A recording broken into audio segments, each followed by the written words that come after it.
बुरे समय में तो जागती है अच्छी भावनाएं, लेकिन जब हालात बदल जाएगी तभी जाग जाती है लालच। इसी संबंध में मैं आप आज को एक कथा सुनाने जा रहा हूँ। पुराने समय में एक व्यापारी नदी के किनारे एक नगर में रहता था।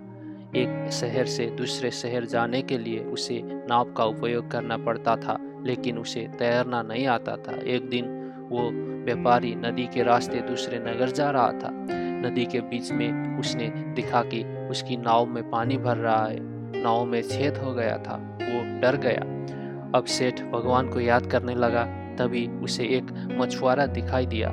सेठ ने मछुआरों को आवाज लगाई और कहा कि मेरी नाव डूब रही है भाई, मुझे तैरना नहीं आता, मुझे बचा लो।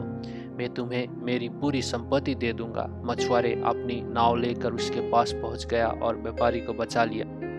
मछुआरे की नाव में बैठने के बाद सेठ ने बहुत ही राहत की सांस ले ली। अब वो सोच रहा था। उसने मछुआरों से कहा कि भाई, अगर मैं तुम्हें मेरी पूरी संपत्ति दे दूंगा तो मैं अपनी जीवन यापन कैसे कर पाऊंगा। मैं तुम्हें पूरी तो नहीं, लेकिन आधी संपत्ति दे दूंगा। कुछ देर बाद व्यापारी फिर बोला, भाई, मेरे परिवार में पत्नी और बच्चे भी है।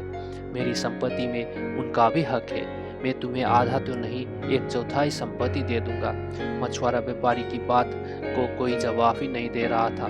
जब नाव किनारे पर पहुंच गई तो व्यापारी ने सोचा कि मैं अब सुरक्षित हूँ। इस मछुआरे ने मेरी जान बचाई तो कोई बड़ा काम नहीं किया।